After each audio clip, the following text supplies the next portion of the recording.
कहते हैं गंगा केवल एक नदी नहीं, वो मोक्ष का द्वार है। पर क्या आप जानते हैं, कभी ये गंगा पृथ्वी पर नहीं बहती थी। वो स्वर्गलोक में थी, एक ऐसी दिव्य धारा जिसे कोई छू नहीं सकता था। पर एक दिन एक राजा ने ठान लिया कि वो गंगा को आकाश से पृथ्वी पर लाएगा, अपने उन पूर्वजों की आत्माओं के उद्धार के लिए जो पाताल लोक में अधर में भटक रही थी। ये कथा है राजा भगीरथ की, एक ऐसी कथा जहां मनुष्य की तपस्या देवताओं की शक्ति को भी झुका देती है, जहां एक नदी नहीं, एक युग अवतरित होता है। वाल्मीकि रामायण के बालकांड में वर्णित है, अयोध्या नगरी में एक महान सम्राट हुआ करते थे, राजा सगर। सूर्यवंश की वो गौरवशाली शाखा जो आगे चलकर स्वयं भगवान श्री राम का कुल बनी। राजा सगर धर्म, पराक्रम और यश के प्रतीक माने जाते थे, परंतु उनकी एक कमी थी, वे संतानहीन थे। उनकी दो पत्नियां थीं, केशिनी और सुमति। दोनों अत्यंत रूपवती, गुणवान, परंतु संतान सुख से वंचित। राजा सगर के मन में केवल एक ही अभिलाषा थी कि उनका वंश आगे बढ़े और सूर्यवंश की लौ कभी मंद न पड़े। इस उद्देश्य से राजा सगर ने हिमालय की ओर यात्रा की, जहां बर्फ से ढकी चोटियों के बीच भृगु प्रश्रवण नामक तीर्थ स्थित था। वहीं तपस्या में लीन थे महर्षि भृगु। सगर ने महर्षि के चरणों में नमन किया और प्रार्थना की कि हे प्रभु, मुझे ऐसा वर दें जिससे मेरा वंश आगे बढ़ सके। उनकी साधना और विनम्रता से प्रसन्न होकर महर्षि भृगु बोले, राजन, तुम्हारे वंश में तेज और पराक्रम की धारा बहेगी। तुम्हें दो प्रकार के पुत्र प्राप्त होंगे, एक ऐसा जो वंश को आगे बढ़ाएगा, और दूसरी रानी से उत्पन्न होंगे 60,000 पुत्र जो तुम्हारे यश को चारों दिशाओं में फैलाएंगे। ये सुनकर दोनों रानियों ने नमन किया। केशिनी ने कहा, मुझे एक पुत्र दीजिए जो वंश को आगे बढ़ाए, और सुमति ने कहा, मुझे 60,000 पुत्र चाहिए जो यश फैलाएं। महर्षि ने प्रसन्न होकर आशीर्वाद दिया और समय बीता, वरदान सत्य हुआ। सुमति के गर्भ से एक विशाल मांसपिंड उत्पन्न हुआ। राजा सगर चकित रह गए, परंतु ऋषियों ने कहा, हे राजन, निराश मत हो, इसे घड़ों में रखो, जल से सींचो, ये वरदान का स्वरूप है। महल में सैकड़ों घड़े रखे गए और समय के साथ उन घड़ों से निकले 60,000 तेजस्वी बालक। उनके मुखमंडल पर सूर्य समान आभा थी। पूरा अयोध्या महल उनके रोदन और हंसी की ध्वनियों से गूंज उठा। समय के साथ राजा सगर का ज्येष्ठ पुत्र असमंजस, दुराचारी और क्रूर स्वभाव का निकला। वो नगर के बच्चों को पकड़कर सरयू नदी में फेंक देता और उनकी चीखों में आनंद पाता। राजा सगर का हृदय टूट गया। उन्होंने सोचा कि कदाचित ये वरदान किसी श्राप का आरंभ है। उन्होंने असमंजस को राज्य से निर्वासित कर दिया, परंतु नियति की रचना अद्भुत थी। असमंजस के पुत्र अंशुमान धर्मात्मा और पराक्रमी निकले। अंशुमान में वही तेज था जो सूर्यवंश की पहचान था। वे अपने पिता से भिन्न नीति, सत्य और श्रद्धा में अडिग थे, और इन्हीं के वंश में आगे जन्म हुआ उस महापुरुष का जिसने असंख्य आत्माओं को मुक्ति दी, राजा भगीरथ। पर इससे पहले एक ऐसी घटना हुई जिसने पूरी पृथ्वी को हिला डाला। राजा सगर, सूर्यवंश के तेजस्वी राजा, जिनकी कीर्ति तीनों लोकों में फैली थी, उन्होंने निश्चित किया कि एक अश्वमेघ यज्ञ करेंगे जिससे उनके साम्राज्य की सीमाएं देवताओं तक पहुंच जाएं। यज्ञ का शुभ मुहूर्त आया। आज अयोध्या में नगाड़े बजे, शंखनाद हुआ, रथों की कतारें, ब्राह्मणों के मंत्र और आकाश में धुएं की परतें। पूरा नगर एक दिव्य लोक में परिवर्तित हो उठा। यज्ञ का अश्व स्वर्ण मंडित पवित्र चिन्हों से सुसज्जित पृथ्वी पर स्वतंत्र छोड़ा गया। जहां ये अश्व निर्भय विचरेगा, वही भूमि राजा सगर की होगी। परंतु देवलोक में हलचल मच गई। देवता भयभीत हो उठे। यदि ये यज्ञ पूर्ण हुआ तो इंद्र का सिंहासन डगमगा जाएगा।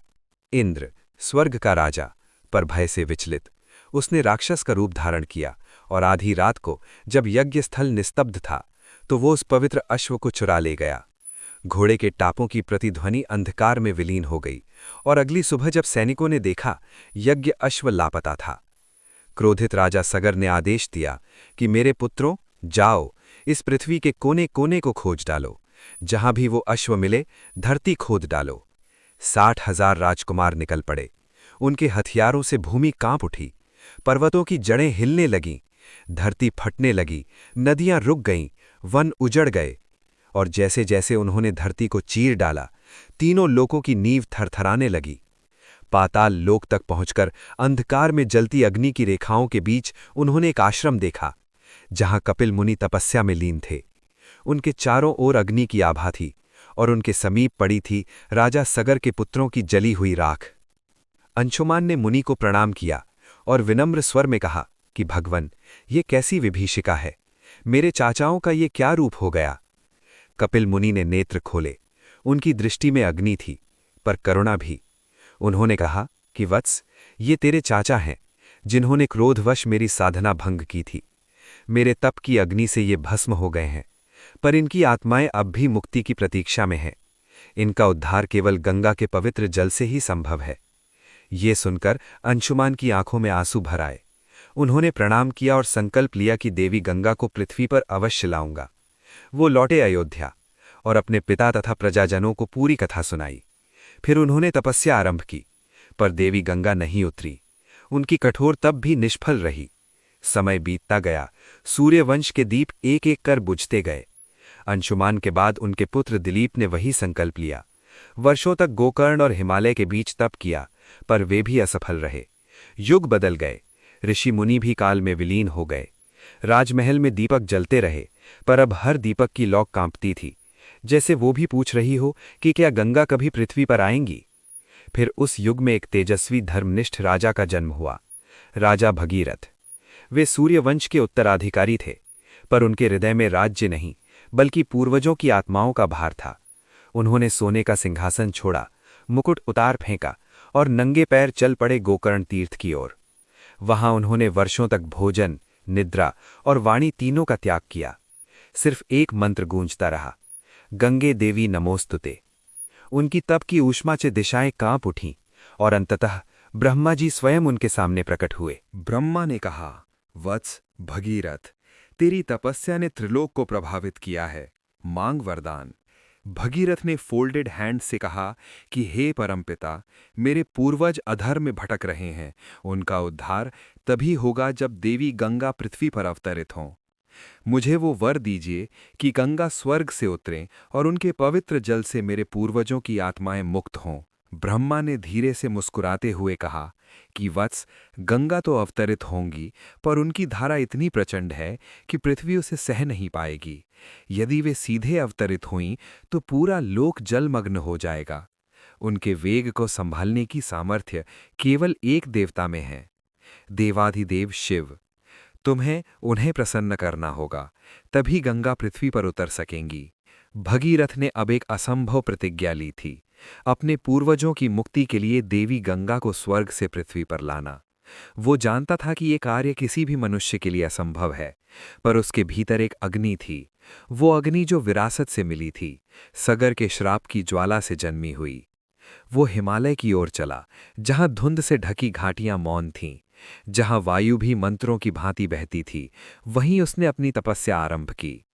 वर्षों तक एक पैर पर खड़े होकर वो अपने शरीर को पाषाण बना चुका था। सांसों को रोककर सूर्य की तपिश में, वर्षा की धार में वो केवल एक ही नाम जपता रहा, महादेव, महादेव। कभी बर्फ गिरती, कभी बिजली गिरती, पर भगीरथ अडिग रहा, मानो समय भी उसकी तपस्या के आगे थम गया हो। पर्वतों पर गूंजती उसकी आवाज अब ब्रह्मांड में प्रतिध्वनित होने लगी थी। और एक दिन जब सूरज की किरणें हिम शिखरों को चूम रही थीं, जब वायु में घंटियों की मधुर ध्वनि गूंज रही थी, तभी आकाश में एक तेजस्वी प्रकाश फैला। देवाधिदेव महादेव प्रकट हुए। उनकी जटाओं से ज्योति फूट पड़ी, त्रिनेत्र में ब्रह्मांड कर नृत्य दिखा। उन्होंने कहा, वत्स भगीरथ, तुम्हारी तपस्या ने मुझे प्रसन्न किया है। मैं देवी गंगा को अपने जटाओं में धारण करूंगा, ताकि उनका वेग शांत होकर जीवनदायिनी बन सके। पर जब देवी गंगा को ये ज्ञात हुआ कि उन्हें स्वर्ग लोक से पृथ्वी लोक पर उतरना होगा, तो उनका गर्व जाग उठा। उन्होंने क्रोध से कहा, मैं अपनी प्रचंड धारा से स्वयं शिव को बहा ले जाऊंगी। उनकी आंखों से बिजली चमकी, उनके शरीर से जल की गर्जना उठी, सप्त लोक कांप उठे। देवता भी विस्मित होकर देखने लगे। आकाश से वे अवतरित हुईं जैसे स्वर्ग का महासागर पृथ्वी पर गिर पड़ा हो। उनकी धाराएं उन्मत्त थीं, उनका स्वर गड़गड़ाहट से भी प्रचंड। और फिर वो क्षण आया जब गंगा शिव के सिर पर उतरी। धाराएं विकराल रूप लेकर नीचे गिरीं, परंतु महादेव मुस्कुराए और अपनी जटाओं को खोल दिया। सहस्त्र जटाएं मानो स्वर्ग की भूल भलैया। गंगा उनमें उलझ गईं, जल का वेग रुक गया। क्षण भर में आकाश शांत हो गया। देवता, ऋषि, यक्ष, गंधर्व सभी विस्मित रह गए। गंगा अब शिव के मस्तक में विलीन थीं, उनकी गर्जना मौन में बदल चुकी थी। भगीरथ ने ये दृश्य देखा और नतमस्तक होकर फिर एक बार तपस्या शुरू की। उसने जल नहीं लिया, नींद नहीं ली, केवल एक ही प्रार्थना, हे महादेव, देवी गंगा को मुक्त करें ताकि मेरे पूर्वजों को मुक्ति मिले। उसकी तपस्या से प्रसन्न होकर शिव ने अपनी जटाएं खोलीं, उनसे जल की 7 धाराएं फूट पड़ीं। 3 पूर्व की ओर, 3 पश्चिम की ओर और 7वीं धारा भगीरथ के पीछे पीछे पृथ्वी की ओर बह चली। गंगा भगीरथ के पीछे बह रही थीं, जंगलों, पर्वतों, ग्रामों से होती हुई। उनकी जलधारा में थी स्वर्ग की निर्मलता और पृथ्वी की करुण पुकार। जहां जहां से गंगा गुजरी, वहां वहां भूमि पवित्र होती चली गई। देवता, यक्ष, किन्नर और मुनि सभी उनके आगमन का स्वागत कर रहे थे। सुगंधित पुष्प वर्षा हो रही थी, आकाश में दिव्य वीणाओं की ध्वनि गूंज रही थी। धीरे धीरे गंगा का प्रवाह एक घने वन में पहुंचा। वो था महर्षि जानू का आश्रम। चारों ओर ऋषि मुनि यज्ञ में लीन थे। मंत्रों की गूंज आकाश तक पहुंच रही थी। हवन कुंड की अग्नि तेजस्वी ज्वालाओं में नृत्य कर रही थी। परंतु गंगा के वेगवती धाराओं को क्या रोक सकता था? वो प्रवाह जो स्वर्ग से उतरा था, जिसे स्वयं महादेव ने अपने जटाजुट में थामा था, वो अब मुक्त होकर पर्वतों को चीरती हुई ऋषि जानू के आश्रम की ओर बढ़ चली। क्षण भर में गंगा का प्रवाह उस यज्ञशाला में प्रवेश कर गया। हवन कुंड, वेगपाठ, पुष्प और अग्नि सब कुछ उस तेज वेग से बह गया। अश्रुत ध्वनि, जली हुई लकड़ियों की गंध और मौन में विलीन होती जप की ध्वनियां। महर्षि जानू ने नेत्र खोले। वज्र के समान क्रोध से उनका तेज आकाश को छू गया। उन्होंने कहा, अरे देव प्रवाह, तूने मेरी साधना, मेरा यज्ञ नष्ट कर दिया। अब देख तेरे इस वेग का परिणाम क्या होता है। और उन्होंने अपने तपोबल से गंगा की संपूर्ण जलधारा को एक ही घूंट में पी लिया। पृथ्वी सूख गई, आकाश मौन हो गया। भगीरथ के कदम ठिठक गए। भगीरथ ने देखा, जहां कल तक गंगा प्रवाहित थी, वह अब सिर्फ धूल और शुष्क भूमि थी। आंखों में जल और हृदय में वेदना लिए वह ऋषि जानू के द्वार पर पहुंचे। उन्होंने दोनों हाथ जोड़कर विनम्रता से कहा, हे महामुने, आप तपोबल से संपन्न हैं, आपके तेज से संपूर्ण लोक प्रकाशित है। परंतु कृपा करें, मेरे पूर्वजों की आत्माएं अब भी अधर में हैं, उनकी मुक्ति अधूरी है। यदि गंगा पुनः प्रकट ना हुई तो उनका उद्धार असंभव है। भगीरथ की वाणी कांप रही थी, पर उसमें भक्ति और समर्पण का स्वर था। ऋषि जानू कुछ क्षण मौन रहे, फिर उनकी आंखों में करुणा झलक उठी। उन्होंने कहा, वत्स, तू धर्म के मार्ग पर है, तेरे प्रयत्न निष्फल नहीं जाएंगे। तेरे तप और भक्ति से मैं प्रसन्न हूं। ऋषि ने ध्यान लगाया, उनकी देह से प्रकाश निकला और फिर उनके कान के समीप से एक जलधारा पुनः प्रवाहित हुई।